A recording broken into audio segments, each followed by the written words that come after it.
तो चलिए आज समझते हैं भारत के क्रिमिनल ट्रायल प्रोसेस को। ये एक ऐसा सफर है जो अक्सर फिल्मों में तो दिखता है, लेकिन असल में काफी उलझा हुआ लगता है।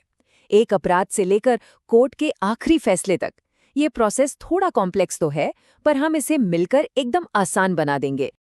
कभी सोचा है कि जब कोई क्राइम होता है और फिर जो कोर्ट का फैसला आता है, उसके बीच में आखिर होता क्या है?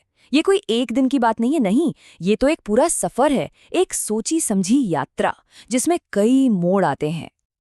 और इस सफर में कितने पड़ाव हैं? पूरे 12। जी हाँ, 12 अलग अलग स्टेजेस। और हर स्टेज का अपना एक मतलब है, अपना एक रोल है। तो फिर देर किस बात की? चलिए शुरू करते हैं इस सफर को। अच्छा, इस पूरे लंबे सफर को आसानी से समझने के लिए हम इसे 4 हिस्सों में देखेंगे। सबसे पहले केस की पहली चिंगारी कहाँ से उठती है, फिर पुलिस से कोर्ट तक केस कैसे बनता है, उसके बाद असली कोर्ट रूम ड्रामा, और आखिर में आखिरी फैसला, और उसके बाद क्या होता है। तो शुरू करते हैं पहले पड़ाव से, द स्पार्क। ये वो मोमेंट है जब कानून पहली बार एक्शन में आता है। आइए देखते हैं कि किसी भी क्रिमिनल केस की बुनियाद, उसकी नींव आखिर रखी कैसे जाती है। तो देखिए, हर कहानी की एक शुरुआत होती है, राइट? क्रिमिनल केस की दुनिया में ये शुरुआत होती है एफआईआर से, यानी फर्स्ट इन्फॉर्मेशन रिपोर्ट। ये वो पहला ऑफिशियल डॉक्यूमेंट है जो किसी भी मामले को कानूनी शक्ल देता है। और हाँ, एफआईआर खास तौर पर गंभीर अपराधों के लिए होती है, जिन्हें लीगल भाषा में कॉग्निजेबल ऑफेंस कहते हैं। मतलब ऐसे सीरियस मामले जिनमें पुलिस को बिना किसी वारंट के अरेस्ट करने का पावर होता है। तो ये एफआईआर सिर्फ एक कागज का टुकड़ा नहीं है, ये एक तरह का ग्रीन सिग्नल है एक्शन के लिए। जैसे ही एफआईआर दर्ज होती है, पुलिस की इन्वेस्टिगेशन टीम तुरंत अपने काम पर लग जाती है।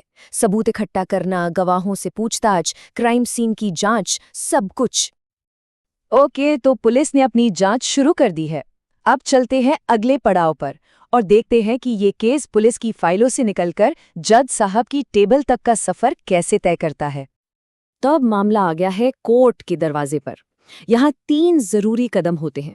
पहला, पुलिस अपनी पूरी इन्वेस्टिगेशन को एक रिपोर्ट में तैयार करती है, जिसे कहते हैं चार्जशीट, और इसे कोर्ट में सबमिट कर देती है। दूसरा, अब मैजिस्ट्रेट इस चार्जशीट को देखते हैं और ये तय करते हैं कि क्या पहली नज़र में, जिसे प्राइमा फेसी कहते हैं, केस में इतना दम है कि ट्रायल शुरू किया जा सके। और अगर जवाब हाँ होता है, तो आता है तीसरा स्टेप। कोर्ट आरोपी पर ऑफिशियली चार्ज फ्रेम करती है, यानी आरोप तय करती है। और ये जो चार्ज फ्रेम करने का स्टेप है ना, ये बहुत बहुत ज़रूरी है।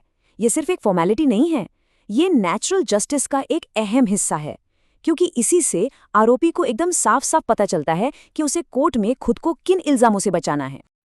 चलिए, अब हम आ गए हैं इस कहानी के सबसे दिलचस्प हिस्से में, असली courtroom drama, the trial in action. यहीं पर सबूत पेश होते हैं, गवाहियां होती हैं और दोनों पक्ष अपनी अपनी दलीलें देते हैं। तो सोचिए, कोर्ट रूम एक मंच की तरह है। शो की शुरुआत करता है प्रोसिक्यूशन, यानी सरकारी वकील। उनका सिर्फ एक मकसद होता है, ये साबित करना कि आरोपी बियॉन्ड अ रीजनेबल डाउट दोषी है। मतलब वो इतने पक्के सबूत पेश करें कि जज के मन में जरा सा भी शक न रहे। प्रोसिक्यूशन के बाद मौका मिलता है डिफेंस को, यानी बचाव पक्ष को, जो इन दावों को गलत साबित करने की कोशिश करता है। इसी बीच ट्रायल में एक बहुत ही यूनिक स्टेज आता है। ये वो मौका है जब आरोपी को सीधे जज से बात करने का चांस मिलता है। इसे स्टेटमेंट अंडर सेक्शन 313 कहते हैं। इसमें खास बात यह है कि आरोपी शपथ के अंडर नहीं होता और उसे अपनी बात, अपना पक्ष सीधे जज के सामने रखने का एक मौका दिया जाता है। एक बहुत ही अहम कदम है ये। तो सारे सबूत पेश हो गए, गवाहों से जिरा हो गई। अब आता है द फाइनल आर्ग्यूमेंट्स का दौर। ये दोनों पक्षों के लिए आखिरी मौका होता है अपनी पूरी कहानी को समेटने का और जज को ये समझाने का कि फैसला उनके हक में क्यों होना चाहिए। और इसी के साथ हम आ पहुंचे हैं इस सफर के आखिरी पड़ाव पर, वो हिस्सा जहां फैसले सुनाए जाते हैं और फिर उन फैसलों के नतीजे सामने आते हैं। फाइनल आर्ग्यूमेंट्स के बाद कोर्ट रूम में एकदम सन्नाटा छा जाता है। अब जज साहब सारी दलीलों, सारे सबूतों पर गौर करते हैं और फिर अपना अंतिम फैसला सुनाते हैं, द जजमेंट। और इस फैसले के 2 ही नतीजे हो सकते हैं, या तो गिल्टी यानी दोषी। ये तब होता है जब प्रोसिक्यूशन अपने केस को साबित करने में कामयाब हो जाता है, या फिर अक्विटेड यानी बरी।